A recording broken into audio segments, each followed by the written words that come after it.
My grandson brought home an old Polaroid he found at a flea market. A little boy on a bicycle waved at the camera. I looked closer and felt the world tilt because that boy was my brother. He drowned in the summer of 1956 when the lake was green and bright and cruel. The date on the back of the photograph said June 12, 1978. The colors were soft and real. The shadow of the handlebars cut the gravel like a blade of night. I touched the paper and felt a faint warmth, like a held breath. I told my grandson that it was a trick. He laughed and said he loved the picture anyway. He asked me what my brother was like. I said he liked to ride downhill with his feet out and his mouth open like a shout.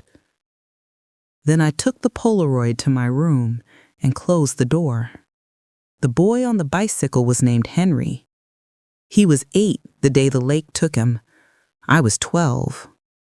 We lived 2 roads from the water in a small gray house that leaned in storms. Our mother washed stairs for other people and smelled of soap. Our father fixed engines that never wanted to be fixed. The lake arrived each June like a guest who never paid rent. It glittered, it sang, it lied. Henry believed the song. I still hear it at night. I stared at the Polaroid until my eyes burned. I waited for some sign of a false line or a seam. There was none. The grass behind Henry looked like the grass by our old porch. The sky felt like that sky. A pale, hard blue that made your teeth hurt. On the right edge of the picture, I could see part of a fence. 3 boards high. 1 nail shining. I knew that fence. Our father built it the year before Henry died. He hammered the last nail with a smile I do not remember seeing again. I am old, but I can still walk when I must. The next morning, I went back to the market. The seller was a man with a red knit cap and a voice like gravel. He said the photographs came from a burned house by the lake. He said they were sealed in a wall like hidden bread. He said construction workers found them while clearing the foundation. He shrugged like none of it mattered. He said buyers like old ghosts. I asked where the house had stood. He pointed with his cup of coffee. Past the bridge, past the dead oak, then right where the reeds stand taller than a man. I thanked him and put the Polaroid in my coat pocket, like a small animal that needed warmth. The road to the lake has not changed enough to get lost. I passed the store that used to sell worms and soda. I passed the field where we watched a storm crawl over the hills like a black dog. The air smelled of pine sap and wood smoke and memory. The burnt house was easy to find. Half a chimney stood like a warning. I could see a floor plan drawn in ash, a rectangle for a kitchen, a square for a parlor, a line where a hallway had once carried sleep and arguments. Someone had placed a cross near the steps. It was made of 2 sticks and a shoelace. I walked the edge of the ruin and felt the soft give of ash under my heels. When I bent near the wall, I saw that a rectangle of plaster had been cut clean, like a door for a child. The market man had told the truth.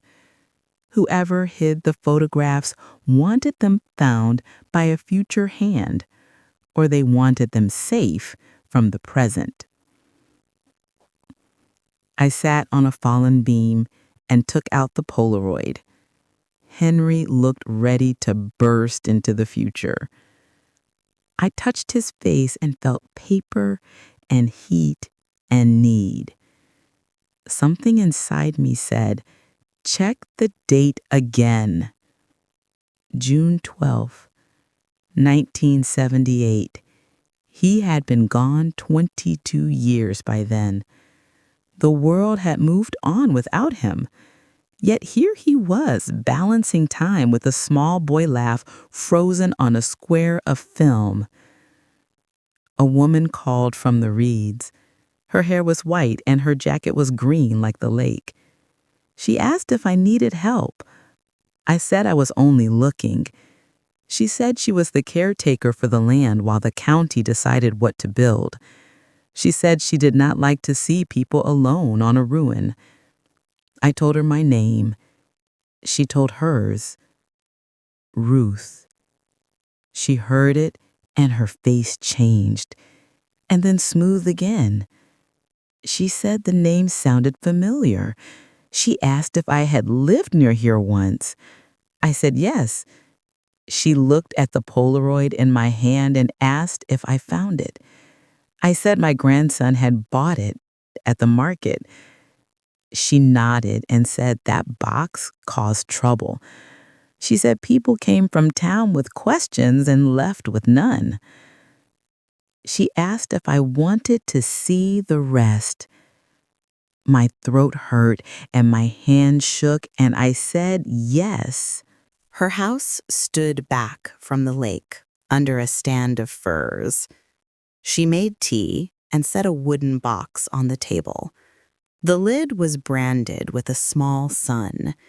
The hinges squeaked like an old door. Inside lay dozens of Polaroids wrapped in cloth. Some had dates. Some had none. Some had names written in a cramped hand. Some were blank and quiet as the inside of a shell. Ruth told me the box had been found inside the kitchen wall. She said the builders wanted to throw it away, but she stopped them. She said the pictures felt like bones. She said they should be buried, or blessed, or kept. She asked if I wanted to look. I nodded. And then I began to see the dead. A boy who had broken his neck on a hill in 1961, a girl who never came home after a winter dance in 1972, an old man who slept on the tracks because he loved the whistle of trains, and the whistle did not love him back, a woman who parked her car at the lake in 1980 and walked into the water and left no note. Each image alive in light, each stamped with a date that did not fit the life. A Polaroid is supposed to be stubborn. It should not lie unless a hand lies for it. Yet the color felt right. The edges felt right. The gloss felt like paper that had seen the sun. I held them one by one, and the room felt smaller. Ruth watched me without talking. She poured more tea and waited for a question that would not arrive. Finally, she said, "There used to be a man who lived in the burned house. He had a dark room. He had a suitcase of cameras and a shelf of books. He sold landscapes to tourists who wanted to prove they had been here. He was quiet and kept the lake at a distance. He lived alone. He wore a hat even indoors. One night the house burned and he was not found. Some said he ran. Some said he lost himself in the lake like so many others." Ruth said she did not know what to believe. She said she only believed what she could hold in her hands. She lifted a Polaroid and let it sit there between us like a warm stone. I asked if there were any photographs of him. She said only one. She pulled a picture from a side envelope and set it down. A man stood by the lake with his back to the camera. He wore a hat and a long coat. He looked like a question. The date on the back said July 1979. There was a small drawing of a bicycle under the date. I left the house with the Polaroid of Henry in my pocket and a promise to return. On the walk back to town, I felt the years slide over me like water. I passed the dead oak and the old store and the spot where Henry once dared me to eat a wild onion. I reached the library and went straight to the room with the county records. The clerk knew me from the past and from church. He let me turn the heavy pages by myself. The fire report said accidental ignition. The walls had been full of old wires and bad luck. The property holder listed a name I did not know. There was a note in the margin that said, personal effects minimal. 1 camera bag salvaged, 1 box of papers, otherwise total loss. I asked the clerk about the camera bag. He checked the card catalog and shook his head. He said a man from the university took it years ago for study. He said the papers went to storage, then disappeared during a move. He said sometimes things go to sleep and do not wake up. I thanked him and left with a copy of the report and a copy of the property map. Outside, the sky was a clean sheet of winter. I waited for a sign and saw none, so I made my own path.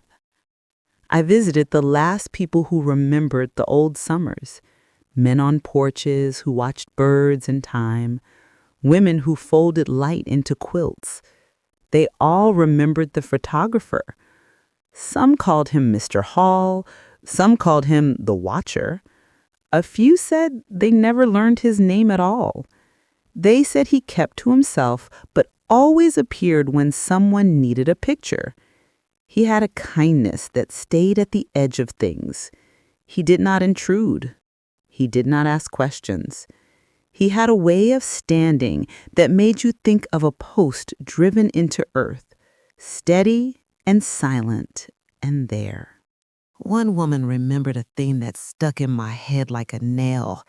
She said Mr. Hall came to her house 6 months after her son died. He brought a picture of her boy riding a sled. The sled was red. The sky was blue and flat like enamel. The date on the back said the boy was still alive. She said she screamed, and then she cried, and then she held the picture for an hour, and then she kissed it, and then she locked it in a drawer. She said the picture felt like a hand from behind the curtain. She did not know if it was a hand of love or a hand of trickery. She said she did not ask. She kept the picture anyway. I slept badly that night. The Polaroid of Henry lay on my nightstand and watched me breathe. At one point, I dreamed I was on the lake road with my feet bare and the tar hot and soft. The telephone poles looked like soldiers. The sky looked like an inverted bowl, and a bird tapped the underside with its beak. I woke before dawn and knew what I had to do. I went back to the lake with a flashlight and my grief. The ruin did not care about light or time. It received me like a tide pool receives a hand. I climbed the old steps and stood where the kitchen must have been. I pictured a wall full of photographs sealed like seeds. I pressed my ear against the charred studs and heard nothing. I closed my eyes and listened in a different way. I felt a tug under the floor where the joists met stone. I knelt and pushed aside ash and found a narrow gap where a stone had shifted. Inside lay a small tin. I pried it open with my key. There were 3 things inside: a folded scrap of paper, a Polaroid with no picture, and a brass token stamped with the image of a lake and a line of stars. The paper held a sentence in a careful hand. When you cannot bear the truth, make a place for it. Below the sentence was a drawing of a camera with the sun inside it. I held the blank Polaroid up to the dawn and saw my own face faint on the gloss. I turned it and then turned it again, and as I did, a pale shape rose from the white. Not a person, not a place, a ripple, like heat over a road. Then it was gone. The square stayed white. I put everything back in the tin and put the tin in my pocket. The next day, I returned to Ruth. I told her what I had found. She nodded like she already knew. She said she had a theory and wanted to say it out loud only once. She said the photographer believed time could be calmed. He believed it could be held the way you would hold a frightened bird.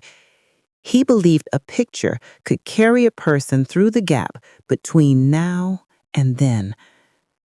Not to change what was, only to witness it. To make the lost feel seen. To give the living a thing they could touch. He took pictures of moments that should have dissolved. Then he hid them to keep them safe. She said, sometimes kindness looks like magic. Then it gets misunderstood by people who need magic. I asked if she thought the pictures were real. She said she thought grief can make anything real if you cradle it long enough. She said the color was true. The paper was true. The dates were not always true. But truth has many shoes. I went home and held the photograph of Henry until I could breathe again. Then I called my daughter and asked her to bring my grandson after school. I made cocoa and set out cookies like a holiday without a name. When they arrived, I told the story as well as I could. I left out the long, soft parts that belong to nights and to mothers. I showed them the Polaroid and watched my grandson stare at the boy on the bicycle. I told him that Henry loved steep hills and fast wind. I told him the lake sings and that you should listen and then step back. He listened with his eyes wide. He said the picture made him feel brave and sad at the same time. I said that is how real things feel. For a week, I sat with the box at Ruth's table and made a list of names. We called people gently. Some said no. Some said yes. Some came and held pictures with two hands like new bread.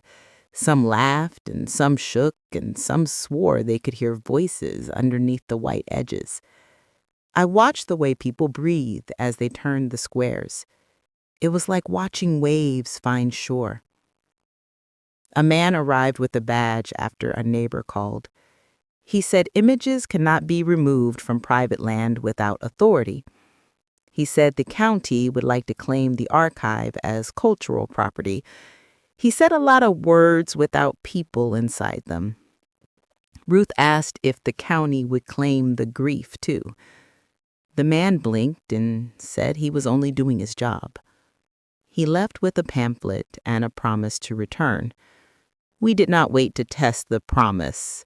We scanned the photographs at the library. We wrote down every date and every name and every mark. We wrapped the originals in paper and placed them in a new box. We made copies for families who asked. We put the scans on a drive and then made another and hid it in a hymnal that no one checks. The librarian cried at the copier and said she felt like the machine was blinking back tears. I took Henry's picture to the lake one evening. The water had the color of a bruise and the wind smelled like rain. I stood where the sand gives way to muck and held the photograph to the line of sky. I said the words I never said in 1956. I said, I am sorry I let you ride alone. I said, I am sorry I closed my eyes when you went under. I said I was only 12 and did not understand that time is a net and not a road. I said your voice is a bell that I still hear. I said I kept your place in the world and that it is still warm. Then I put the Polaroid back in my pocket and walked home in the dark without fear. The county never came back. The man with the badge must have found a softer job. Ruth kept the box for a while and then gave it to the Historical Society. They built a small room with cool air and gentle light. They asked for a dedication line. Ruth wrote, "For those who were seen." I added, "And for those who did the seeing." My grandson cut the ribbon with golden scissors and looked like a mayor. Sometimes strangers come to the room and ask to hold the lake and the bicycle and the boy who should not be there. I sit with them and tell them that grief does not end. It only finds a shelf and a dustcloth. I tell them that a picture is not proof. It is a door. You can stand in the frame and breathe. You can step through and remember your feet. On quiet afternoons, I take out the blank Polaroid from the tin. I hold it under the lamp. Sometimes I see that ripple again, a small heat, a small wave. I think of Mr. Hall, or whatever his true name was. I think of his hands in a dark room that smelled of vinegar and hope. I think of him sealing pictures into a wall and trusting fire to guard them. I think of him walking into the woods on the night of the blaze. Maybe he ran. Maybe he watched. Maybe he went to the lake and listened until it sang a different song. I placed Henry's photograph in a frame with a back that opens easily. I do not want to trap him. I want him to rest like a bird on a branch, near but free. Some nights I take the picture to the porch and set it on the rail and tell a story out loud. The stars look like nails. The sky looks like wood. The world feels built around me and I do not mind the weight. My grandson asked to borrow the photograph when he has trouble sleeping. He says the boy on the bicycle rides ahead of nightmares and clears the road. He returns the picture carefully the next morning as if he had borrowed a living thing. I tell him he did borrow a living thing. He nods like that makes perfect sense. He's right. One day he will ask, what is true and what is not? I will tell him this: your hand knows truth when it holds it. Your heart knows truth when it beats slowly and not fast. Your eyes know truth when the world becomes both heavy and bright. I will tell him to be kind to mysteries. I will tell him to keep the photograph out of the sun and out of fear. I have lived long enough to understand that time is stubborn and tender at once. It takes, and then it gives. It closes, and then it opens a square of light in a burned wall. It lets a boy ride again down a hill where the gravel still knows his wheels. It lets his sister stand nearby and forgive herself in small daily pieces. It lets a quiet man put magic into paper and call it mercy. It lets an old woman hold that mercy in her hands and go on. This is what I know now. The lake sings, and I step back. The house burned, but the pictures did not turn to ash. My brother is gone, yet he is here, and a square of color that refuses to fade. My heart is a room with a door that does not lock. When grief knocks, I let it in and pour tea. When joy arrives, it sits in the same chair. We pass the photograph around the table and we speak softly and for a long time. When I am gone, my grandson will keep the Polaroid. He will tell his child that a woman once found her brother again on paper. He will say the date on the back was wrong and the feeling on the front was right. He will say pictures are small and love is larger. He will hang the frame by a window that catches morning. The light will move over the boy on the bicycle like a hand. The day will go on, and the hill will always be there, and the wheels will always turn, and the breath that holds in my chest when I look will always release into something like peace.